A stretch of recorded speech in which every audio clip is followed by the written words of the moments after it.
Hi guys, welcome to my channel, and it's been a long while since I posted, but then I had just taken a sabbatical or whatever you guys call it. I was just going through life and I decided to put down YouTube to the side, but I'm back. And while I was on that break, I decided to take a look at what you guys look for, like the most searched questions regarding Down syndrome. Yes, I was snooping at what you search for. Anyway, so the first question that you people really ask is whether individuals who are living with Down syndrome can have children. And the answer is yes and no. So yes, because women have been known to conceive. Not all women, but some women who are living with Down syndrome are able to conceive. However, there is a 30 to 35% chance that the children born by women living with Down syndrome will also have Down syndrome, okay? In this case, I'm referring to a woman who has Down syndrome, who conceives with a neurotypical person, man. Neurotypical in this case to mean that they do not have Down syndrome. And no, because the fertility of men who are living with Down syndrome is almost zero, like it's limited. But there have been 3 instances in which men living with Down syndrome have been able to conceive. So that when the paternity test of the children was tested, it was affiliated to men living with Down syndrome. Just 3 cases. So what I'm trying to say is women can have children, but men, apart from those 3 cases, no.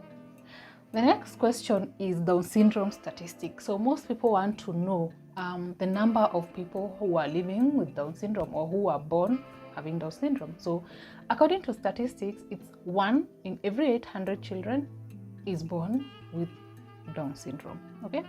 Yes. The next question is how the nose of an individual who has Down syndrome looks like. I do not know what is so peculiar about the nose, because everybody is asking about the nose of an individual who has Down syndrome, but I'm going to answer it in the aspect of the facial profile. For someone who has Down syndrome, they have certain, it does not mean that like this facial profile, it's something that will cut across everybody who has Down syndrome. Remember, there are 3 types of Down syndrome, so each may portray or manifest certain physical or facial traits. So for the nose, what happens to someone who has Down syndrome is they lack this bridge. If you touch your face, the nose here, there's this bridge that we have. Yeah.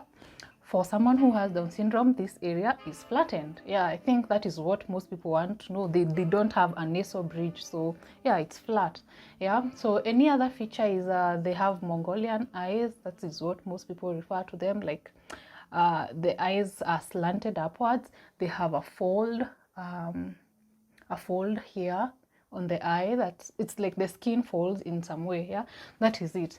While at it, I also noticed that most people are also inquiring about the neck of someone who has Down syndrome. Now, when the child is born and the doctors are looking for a sign or another physical sign of Down syndrome, they check at behind the child, the neck, the skin of the child folds and it becomes too thick.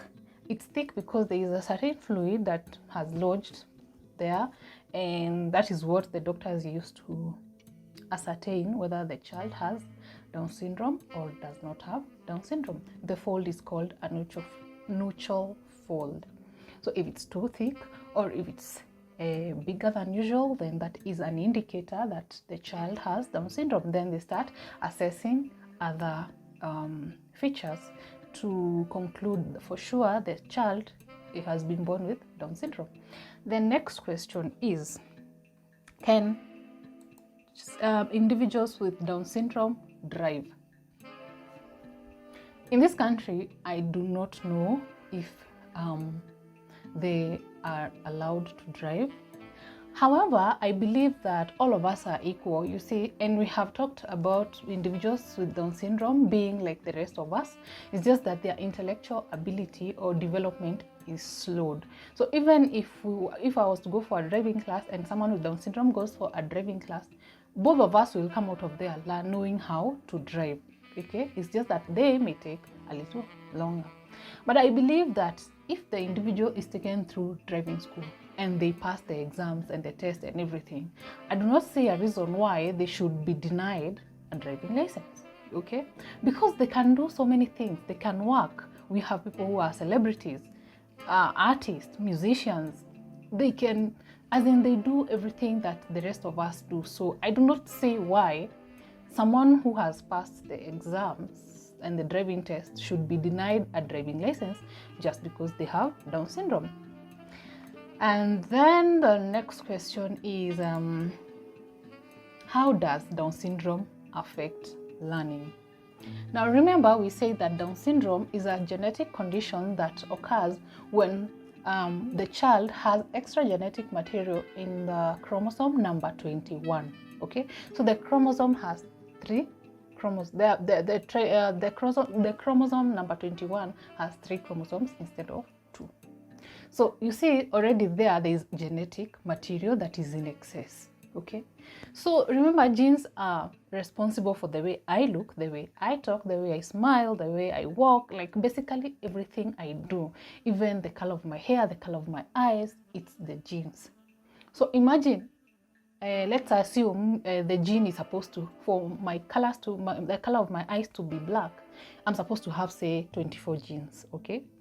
And for some reason, I have 48 or 50, as in, yeah, what's the excess genetic material will also relay information in excess. So it means that it will cause an error. Yeah, and when you put these errors together, each chromosome in the body has an excess. The chromosome number 21 has an excess of genetic material. That's a lot of extra genetic information. So it all comes down to a lot of things, but in this case, I want to talk about intellectual development. So it slows down the intellectual development. And then what means? That means that the child will be slow in learning, they will be slow in understanding things, they'll be slow in applying, like when you teach them 1 + 1 is 2, they cannot apply that knowledge they have gotten from there into another life situation. Okay, yeah, so it affects learning because now if they have slow intellectual development, it means the way they process and understand information is going to be slow, and ultimately when they go to class, they will not grasp and understand what is being taught in the class. Yeah, so that is all that I've just sampled some of the things that you people were asking, but I believe along the way we shall continue answering more questions.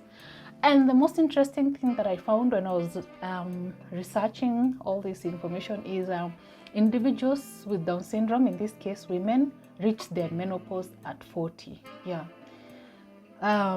So you can imagine how much genetic information and errors have occurred for us to be reaching menopause, I think 50, 55, and they reach at 40. Yeah, so I guess that's all for today. Let me know if you have any questions. Please subscribe to my channel. Yeah, these are the effects of staying too long from YouTube. But yeah, let me know what you think in the comment section. Adios. Bye.